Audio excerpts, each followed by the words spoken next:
todo lo que Dios hace es por tu bien, para tu bienestar, y lo hace porque te ama. Salmo 25, versículo 10. Tú, Señor, guías con gran amor y fidelidad a quienes guardan tu pacto y obedecen tus decretos. Tú, Señor, guías con gran amor y fidelidad. ¿Cómo nos guía el Señor? Con gran amor, ni siquiera con amor. O sea, ni siquiera amor parece ser suficiente, pero ni siquiera dice aquí que con amor, dice con gran amor y con fidelidad. Así es como el Señor guía nuestra vida. Otro versículo que quiero que recuerdes bien, Romanos 8:28. Y sabemos que Dios hace que todas las cosas cooperen para el bien de quienes lo aman. Y quiero recordártelo una y otra vez, y no me cansaré de decírtelo. Dios quiere bendecirte, y te lo recuerdo, y todo lo que Dios hace en tu vida es por tu bien, para tu bienestar, y definitivamente lo hace porque Él te ama. ¿Porque Él qué? Pastor, sí, todo eso suena bonito, pero ¿por qué paso entonces por circunstancias difíciles? ¿Por qué paso por circunstancias adversas en medio de nuestra vida, en medio de la vida? Bueno, circunstancias simplemente hacen parte de nuestro camino, hacen parte de todo lo que nosotros somos. Una vida, realmente, una vida sin retos, una vida sin desafíos, por no decir una vida sin problemas, pues sería una vida muy aburrida. Si imagínate tú una vida sin problemas, o sea, no hay oportunidad para reconciliarse. Imagínate una vida donde no haya retos, sino que todo sea fácil, donde todo ya esté ahí. O sea, tú te levantas y a la puerta de tu casa ya está todo ahí. No tienes que salir a trabajar, ni a disfrutar, ni a esforzarte en tu trabajo. No tienes que pensar en tener un crecimiento, un desarrollo en tu vida, porque ya todo está. Perdóname, a mí me parece que eso sería demasiado aburrido. Demasiado aburrido, que uno no tenga retos en la vida, demasiado aburrido que uno no tenga desafíos que sobrepasar todo el tiempo. Algunos serán personales, otros serán sentimentales, otros, como el caso de la temporada de COVID, bueno, será un tiempo circunstancial en medio de todo, en medio del cual, todos tenemos un reto. Pero cuando situaciones se ponen difíciles, ¿sabes qué es lo que pasa? Que el enemigo aprovecha para comenzar a lanzarnos esos dardos de duda. Porque tú dices, sí, yo sé que todas las cosas cooperan para mi bien, yo sé que Dios quiere lo mejor para mi vida, pero veo que esto está sucediendo. Y el enemigo siempre se va a aprovechar de eso para decirte, si ves, es que Dios no te ama, es que Dios no está contigo. Si ves, es que, no, ¿sabes qué? Es que tú te portas mal. Pero comienza el enemigo a decirte, hiciste algo malo, ¿sabes qué? No te mereces nada bueno. O a lo mejor no has hecho nada malo y simplemente cosas adversas pasan en tu vida, porque así pasa, ¿verdad? A veces uno está haciendo todo bien, y en el momento en que uno decide hacer todo bien, pero luego en lugar de que te vaya bien, te va mal, y entonces tú dices, bueno, ¿y dónde está Dios en todo esto? Y entonces viene la voz del enemigo y se dice, ¿sí ves? Es que si tú fueras un buen hijo de Dios, si realmente Dios se fijara en ti, pero Dios no tiene un plan contigo. Y voy a decirte algo, Dios puede responderte de diferentes maneras. Dios te puede decir sí, Dios te puede decir no, o te puede decir no por ahora. Un no de Dios es una respuesta. Y es que entiende esto, la respuesta de Dios a tu oración siempre va a estar motivada por el amor que Él tiene hacia ti. O sea, Dios nunca te dará algo que te haga daño. Dios nunca te dará algo que te haga mal. De paso ahí están algunos pensando, o sea que esta relación que yo tenía que me hizo mal, Dios no me la dio, y eso que lloré. Y eso que yo se la pedí a Dios. Y eso que yo le pedí a Dios a esta persona. Pero yo insistí, Dios no me dijo nada, pero como que Dios puso todas las cosas para que todo fuera un sí. Y de repente Dios puso toda la adversidad para que tú entendieras que era no. Pero tú insististe, te metiste de cabeza y ahí estás llorando. Recuerda, todo lo que hace Dios lo hace por tu bien, para tu bienestar, y lo hace porque te ama. Ahora te voy a decir la verdad, hay tres opciones, por lo menos hay tres opciones que tú y yo podemos tomar cuando estamos sintiendo que hay situaciones adversas, cuando sentimos que Dios no nos escucha, hay por lo menos 3 reacciones que nosotros tomamos. 3 reacciones cuando estamos pasando momentos difíciles, cuando no vemos que el panorama se aclara, cuando podemos estar haciendo todas las cosas bien y le ponemos el plan a Dios ahí delante de Dios y decimos: Señor, quiero que bendigas esto, pero como que no salen las cosas. Hay por lo menos 3 reacciones que podemos tomar. La primera de ellas es: puedes resistir a Dios. Resistir, o sea, hacer una fuerza contraria. Que Dios te diga: vamos por este camino, y tú digas: no, yo me voy por otro. No, Señor, yo no quiero. Puedes resistirte a Dios, puedes oponerte a lo que Dios quiere hacer en tu vida. Por supuesto, puedes pelear, puedes enojarte con Él, puedes darle la espalda a Dios si quieres, de alguna manera diciéndole: Señor, no me parece, pero puedes hacerlo. El asunto es que cuando nos resistimos a Dios, podemos llegar a perderlo todo. Entiende, e insisto en esto: todo lo que hace Dios lo hace por tu bien, para tu bienestar y porque te ama. Todo. ¿Cuánto? Así que cuando tú te resistes, te estás resistiendo al bien de Dios. Cuando tú te resistes, te estás resistiendo al bienestar que Dios quiere darte. Cuando tú te resistes, también te estás resistiendo, por así decirlo, de una gran manera, aún al amor de Dios. Le estás diciendo: Señor, no quiero que me ames de esa manera. Hay un par de personajes de los cuales quiero hablar hoy. El primero de ellos es Jacob. Él quería la bendición. Esaú, su hermano, si recuerda la historia, está por allá en Génesis capítulo 26, aparecen ellos en escena, ¿verdad? Tiene un hermano que es Esaú. Los dos nacieron, no eran gemelos, eran mellizos. O sea, eran diferentes físicamente, pero nacieron al mismo tiempo. Así que pues los dos ahí nacieron. Uno era diferente, el uno era más acuerpado. Jacob era más de estar en casa, más juicioso, más pegado a la mamá, más de algunas tareas. Sí, por supuesto, sabía tareas de campo y hacía un montón de cosas y era bien capaz en hacer las cosas. Pero su hermano era como el más bulloso, tanto físicamente como en su comportamiento. Y el uno anhelaba la bendición, Jacob. Pero ¿saben qué? Jacob era el hijo menor, y el hijo menor no tenía la bendición. Quien iba a tener la bendición era el hermano mayor, que en este caso era Esaú. Bien, Jacob tiene un lío allí en casa, termina peleando y termina huyendo de su hermano, porque su hermano siente que le robó la bendición. No se la robó. Si con los que conocen la historia, bueno, saben que no le robó la bendición, sino que simplemente tomó lo que era suyo, suplantando a su hermano, no haciéndolo de buena manera. Pero llegó un momento donde ya vio que su hermano era una amenaza para él, así que él se va huyendo. En Génesis capítulo 31, muchos años después, casi 20 años después de haber salido de su casa, huyendo de su hermano, sucede esto. Génesis 31, versículo 4 al versículo 9. Estamos hablando de resistir a Dios. Dice: un día Jacob mandó a buscar a Raquel y a Lea para que fueran a verlo al campo donde estaba con sus rebaños, pues quería hablar de esto con ellas. Jacob les dijo: su padre, el papá de Raquel y Lea, ya no me trata como antes, pero el Dios de mi padre siempre ha estado conmigo. Ustedes saben cuánto he trabajado para Labán, pero él ha buscado la manera de engañarme y ha violado una y otra vez el contrato de salario que tiene conmigo. Pero Dios no ha permitido que me haga daño. Si él decía que las ovejas manchadas serían mías, entonces todo el ganado comenzaba a salir manchado. Pero después él cambiaba y decía que serían míos los animales que nacieran rayados, y entonces todos los corderos nacían rayados. De esta manera Dios me ha enriquecido a expensas de su padre. Era el papá de Raquel y Lea, que venían a ser las esposas de él.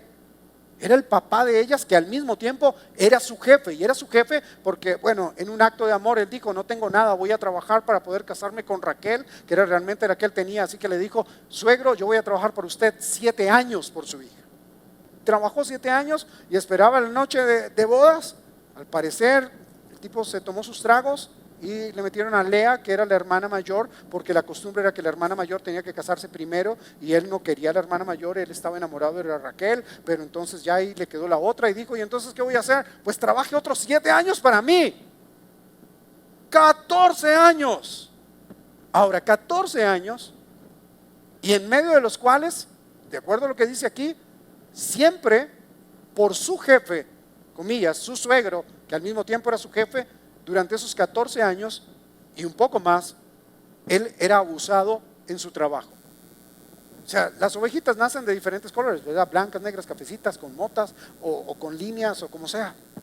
Y Jacob tiene un sueño en el cual Dios le dice cómo tiene que hacer para que las ovejas funcionen y nazcan de determinada manera. Ok, y él lo hace de esa manera. Y cuando él lo está haciendo, entonces el suegro le decía: no, ya veo que tienes como muchas ovejas blancas. Entonces ahora todas las negras eran tuyas. Y todas las ovejas que nacían de ahí en adelante eran negras. Y cuando el suegro venía decía: no, no, no, todas las ovejas negras no pueden ser suyas. Se las quitaba y decía: ahora las blancas van a ser suyas. Y todas nacían blancas o nacían con rayas, de acuerdo a como el suegro se lo cambiara. Pero ¿sabes qué? Estaba siendo abusado en su trabajo. ¿Quién de nosotros, si se siente abusado en su trabajo, si se siente estafado porque haces un trabajo y luego no te lo pagan, o porque trabajaste y te quedaron debiendo, o porque te dijeron, no sé, se burlaron de ti, te sientes estafado? ¿Quién no siente que de alguna u otra manera Dios no está con uno?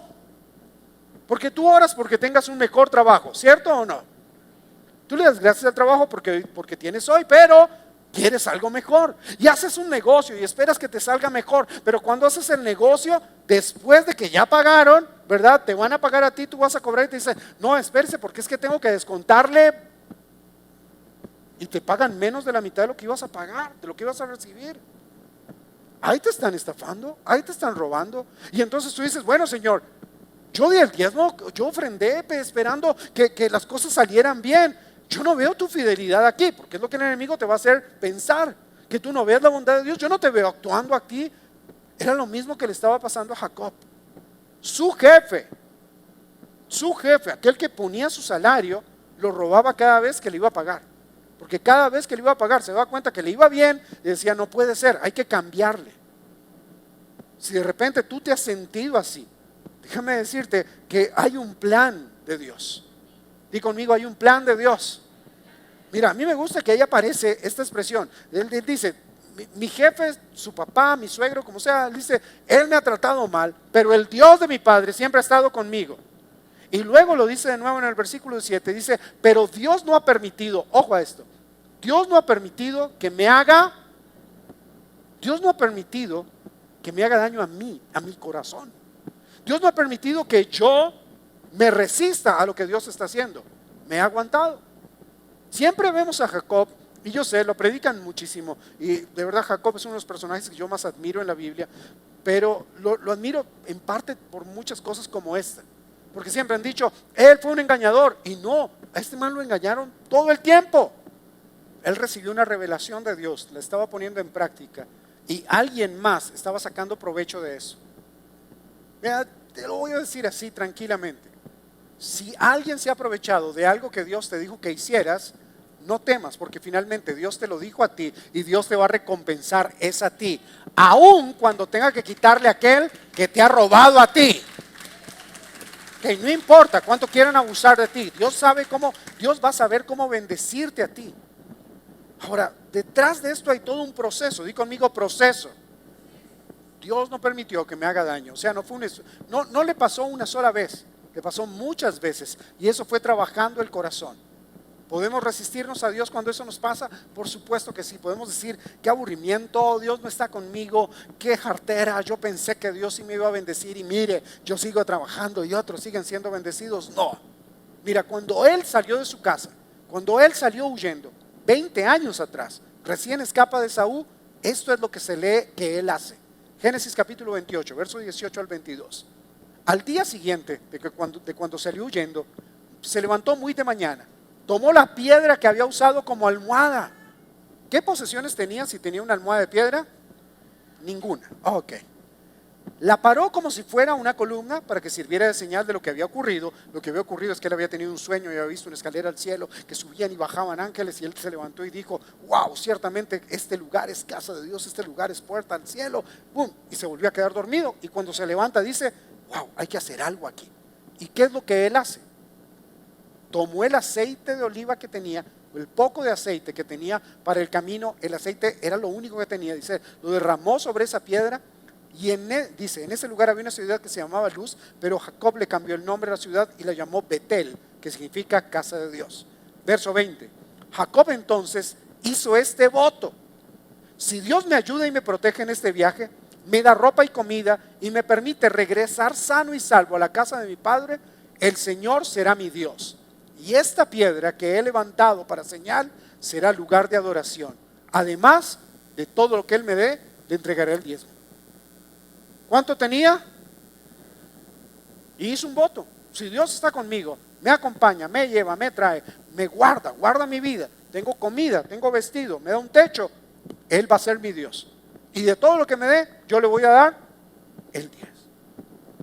Y cuando comenzó a trabajar, abusado en su trabajo, estafado en su trabajo. Ahora pregunto, cuando las cosas no van bien, ¿es fácil o difícil resistir a Dios? Estar en contra. Fácil porque tus emociones te están diciendo no. Y más cuando es repetitivo. La primera vez tú dices, uy, yo reprendo al diablo. La segunda vez dices, uy, ¿qué pasó aquí? La tercera vez dices, no, ya sé que me van a tumbar, ya que eso, ya Dios no está conmigo. ¿Qué me va a proveer? ¿Qué nada? ¿Qué diezmo le voy a dar yo a Dios? Ni que nada. Cancelado, cancelado, eso que yo que dije. Voy a ir a llegar allá a tumbar a piedra y se acabó. Como si fuera tan fácil. Porque así lo vemos. Vemos que es fácil resistir a Dios. Y empezamos a decir, Dios no está conmigo. Pero ¿sabes qué es lo que pasa? Lo que pasa es que a veces tenemos nuestro tesoro, el Señor Jesús lo dijo, donde esté su tesoro, de ahí estará su. Y a veces tenemos nuestro tesoro en cosas que no son. Y cuando tenemos nuestro tesoro en el lugar equivocado, cuando tenemos nuestro corazón, perdón, en el tesoro, y el tesoro es un lugar equivocado, y todo nuestro tesoro es la provisión, pues entonces vamos a decir, si no hay provisión, ¿no está Dios? Dios no está porque ya lo que yo creía, lo que yo le había dicho a Dios que me guardara, ya no está. Entonces ya Dios no está en medio de todo. Y resisto a Dios. Pues Jacob la tenía clara. Para Jacob no era la provisión. Para Jacob era que Dios le diera de comer, le diera un techo, le diera vestido y que estuviera con él. Y siempre había estado con él.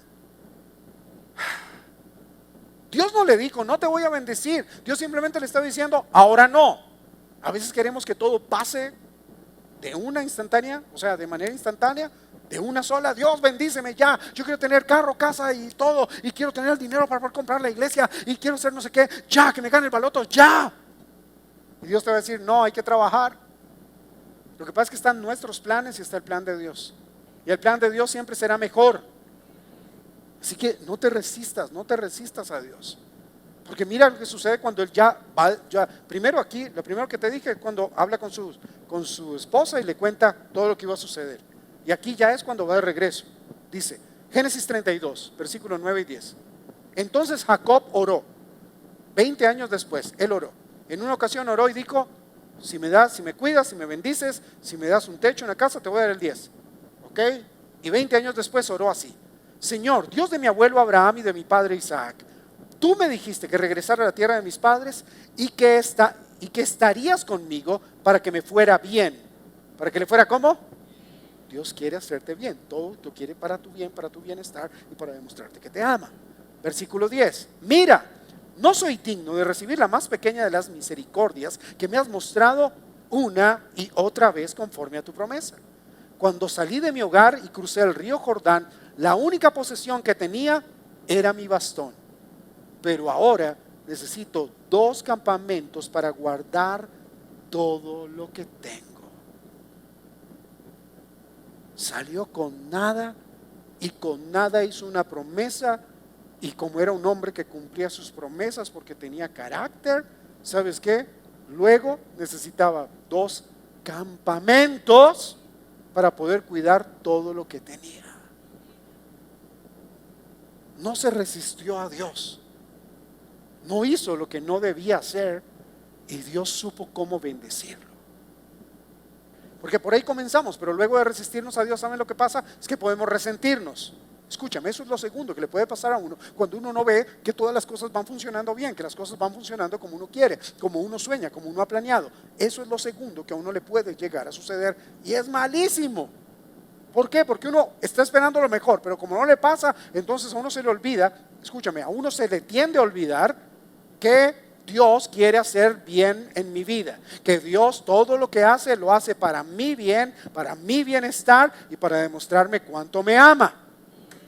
Eso es lo que hace Dios y entonces se nos olvida eso. Y quiero hablar del hijo más famoso de Jacob, José, el hijo número 11 de Jacob, el primer hijo que tuvo Raquel, ok, pero voy a hablar de él está en el Nuevo Testamento Esteban, el primer mártir de la iglesia, o sea, el primero de los discípulos de Jesús, porque Esteban caminó con Jesús, aunque no era de los 12, pero caminó con Jesús, y él en un momento comienza a dar testimonio a Jesús, lo sacan fuera de la ciudad y lo van a apedrear, y antes de que lo maten a pedradas a causa de Jesús, ¿verdad? Él da un discurso, él comienza hablando, y obviamente comienza hablando acerca de toda la historia de Abraham, de Jacob, de Isaac, comienza hablando de todos ellos, de Abraham, Isaac, Jacob, y luego de José.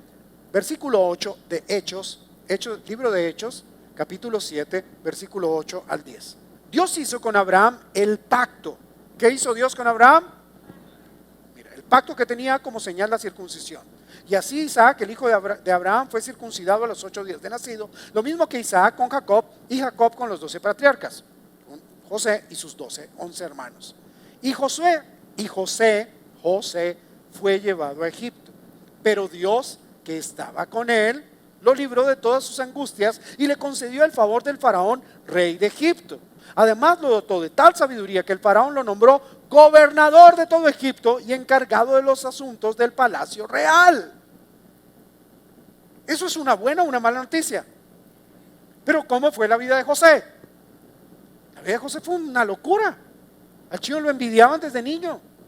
O sea, sus hermanos lo envidiaban, y llegó tal la envidia que llegaron a odiarlo. Luego de odiarlo, lo vendieron, ¿verdad? Cuando lo venden como esclavo, imagínate que lo vendan como esclavo el niño, o sea, unos 13 años más o menos tendría, cuando lo venden como esclavo, y sabía hablar su idioma, pero se lo venden a unos mercaderes de otro país, y el tipo no entiende, y es un niño. Imagínate un niño, 13 años. 13 años escuchando otro idioma, que lo golpean, que lo meten en una jaula con otros seres humanos también, que también los llevan de esclavos, con gente que seguramente iba sangrando, maloliente y de todo, y era el niño consentido de su casa. O sea, imagínate el estrés que él puede estar sufriendo. Luego llega, lo ponen en una plaza pública y comienzan a decir precio, y la gente empieza a ofrecer que doy 2 papayas por este, que doy esto, y él no entiende porque está en otro país, ya está en otro país. Han pasado días de en medio de todo eso, sin bañarse, sin su túnica de colores, sin nada, sin el amor y el cuidado de su papá y de su mamá, sin nada, en otro lugar, completamente estresado, un desastre. Por fin lo compra alguien, ¿verdad? Y quien lo compra, bueno, al menos se veía bien. Tuvo que aprender a desarrollar el lenguaje de aquel país, tuvo que aprender algunas de las costumbres para ellos, comida, horario, de todo. Ya no era dueño de su vida, le decían ahora qué podía hacer, cuándo lo podía hacer, si podía o no podía ir al baño, o sea, todo. Era un esclavo, para que lo entiendas bien. Era un esclavo y no tenía derecho a nada. Es que a veces lo romantizamos y decimos, oh sí, y José que fue paciente, y como fue paciente, entonces Dios lo puso en el palacio del faraón. No fue paciente, esto es una locura de vida. Y pudo estar resentido por cualquiera de esas cosas. Porque después de eso, cuando ya va creciendo y va tomando forma y cuerpo de hombre, entonces su dueña, porque realmente era la esposa del dueño, entonces su dueña pone los ojos en él y él dice no. Escúchame, lo más fácil es decir sí. Y uno puede decir, ¿y por qué no? O sea, tenía la oportunidad. Después de todo lo malo que le ha sucedido, por fin le va a pasar algo que puede decir, sus emociones están bien, pero es que se dio la oportunidad y Dios no me dijo que no. No, simplemente, yo no sé, la Biblia no dice si él oró o no oró, porque no hay un registro que diga y José oraba. Yo imagino que sí oraba como, Dios, ¿dónde está? O sea, Dios, tú bendijiste a mi papá Jacob, conozco la historia, pero ¿y dónde está Dios? Y en medio de todo eso del acoso, él dice, sale corriendo, lo acusan de acoso a él, ¿verdad? Y termina preso. Y la Biblia dice que en todo esto Dios estaba con él. Escúchame, Dios siempre va a hacer la diferencia. Aun cuando guardes silencio, aun cuando te diga que ahora no, aun cuando te diga no, el punto de diferencia para todo lo que tú quieras en tu vida siempre tiene que ser Dios. Él es el punto. Él es el punto de inflexión donde no podemos echar para atrás. Y él era el punto en la vida de José. Por eso dice, Dios lo libró de todas sus angustias, sus dificultades, en la cárcel, años en la cárcel. Cuando por fin ve una oportunidad para salir, lo ignoran, se olvidan de él. Durante 2 años, después de que le interpreta un sueño al copero, porque el panadero fue el que se murió, y le interpreta el sueño al copero, y le dice, acuérdate de mí, háblale de mí al rey. Y el copero se fue tan feliz, pues dijo, sí, se cumplió el sueño, qué chévere. Se olvidó del chino. 2 años más en la cárcel. 17 años en total. Donde no podemos decir no, y él escuchó la voz de Dios que le decía: ánimo, tú puedes, campeón, vamos, si solo puedes creerlo, vas a poder crearlo, sigue pensando y vas a llegar al lugar. ¿Te acuerdas del sueño cuando niño? ¿Se acordaba del sueño cuando niño? Sí, Dios me dio un sueño de grandeza cuando niño, pero a causa de mi sueño, ahora estoy en Egipto y estoy preso. Y pudo haber permitido que en su corazón el resentimiento, no solamente que se resistiera, sino el resentimiento creciera un montón. De hecho, aquí lo puse en rojo, tenía todo para resentirse, pero luego llegó a ser el gobernador de todo Egipto. Pero fue porque no se resintió. Si él se resiente, si él dice: voy a salirme con la mía, voy a hacer lo que yo quiero, voy a llenar mis vacíos porque, ay, mi alma, estoy tantos vacíos y cómo la gente no ve quién soy yo y no se dan cuenta y esto, y se pudo haber resentido por completo con Dios. Y se pudo haber perdido la oportunidad de convertirse en alguien que literalmente guardó a toda una generación en Egipto y guardó aún inclusive a sus hermanos. Y ese plan de Dios que suena como raro, ese plan de Dios lleno de adversidades, se convirtió en el punto de nacimiento de la nación de Israel. Dios quiere usarte para grandes cosas, pero vas a tener que no resentirte. Vas a tener que guardar tu corazón para: es que no lo entiendo, y es que si Dios no me dice que sí. No, hay cosas que Dios no ni siquiera te va a responder, porque Dios tiene un extraño sentido del silencio. Sí, Él dice, creo que es el libro de Habacuc donde dice: y callaré de amor por ti. Pero a veces cuando Él guarda silencio, cuando las cosas no nos son favorables, cuando los sueños y los planes no se crean como tú y yo los pensamos, podemos resistirnos a Dios y podemos resentirnos.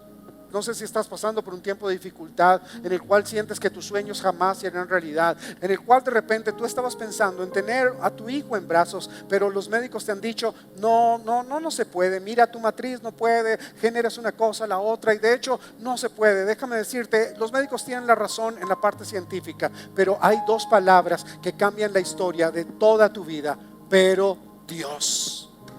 Esas 2 palabras son determinantes para tu vida. Tú puedes verlo todo perdido, pero Dios, Él tiene la última palabra. Tú puedes ver que las puertas están cerradas, pero ¿sabes qué? Pero Dios, que está contigo, Él sí te va a bendecir. Él va a abrir las puertas que tú estás necesitando. Él te va a dar la victoria, aun cuando tú veas que ya no puedes más, pero Dios está contigo. No te resistas, no camines en contra de Dios. No te resistas, no te resientas. La tercera manera como puedes responder a la bondad de Dios es: relájate y confía. Escúchame, confiar en Dios puede llegar a ser difícil, pero ¿cuántos creen que Dios es todopoderoso? Entonces confía en Dios, porque si Él es todopoderoso, tiene toda la razón en lo que hace. Y aún si algo llegase a levantarse en tu contra, Él tiene todo el poder para corregir el camino. El amor de Dios se muestra así. Disfruta, confía en Él. Deleítate en el Señor, dice el Salmo 37. Confía en Él y Él hará. Tú haces todo lo que tengas que hacer y dejas que Dios haga su parte. El pero Dios es el que cambia la historia. Romanos 8:28. Ese es el versículo que nos brinda la mayor ventaja en nuestra vida. Además sabemos que si amamos a Dios, Él hace que todo lo que nos suceda sea para nuestro. Espérate, ¿tú puedes creer que Dios puede hacer que todo lo que pasa alrededor de tu vida se convierta en bien para ti? Entonces entiéndeme esto, ese versículo, solo ese versículo, tiene que entregarte a ti la mayor confianza de que puedes sacarle ventaja a todo. Aún lo malo que sucede en tu vida, tú tienes la ventaja intelectual. No te vas a matar pensando: ¿cómo lo va a hacer Dios? No, Dios lo va a hacer porque Él prometió hacerlo. Eso es una ventaja intelectual. Te da una ventaja espiritual. El enemigo puede levantarse en contra mía, sí, pero Dios al final me va a bendecir. Él al final va a coronar mi vida con su favor y con su misericordia, sí. Ok, entonces que el enemigo haga lo que quiera, porque al final Dios me va a bendecir. Me da una ventaja intelectual, me da una ventaja espiritual y me da una ventaja emocional. Si sé que Dios está conmigo, ok, voy a llorar. De repente puedo como pelear un ratico, como, pero Dios, ¿qué pasó? Señor, ¿por qué pasó esto? Está bien que te emociones así un momentico, pero luego al final lo vas a pensar y vas a decir, ok, emocionalmente, alma mía, puedes estar tranquila. Alma mía, puedes descansar. ¿Por qué? Porque Dios tiene todo bajo control. Nada se ha salido de su mano. Él sigue siendo el Rey eterno. Él sigue siendo el Rey de los cielos. Él sigue siendo el Rey todopoderoso.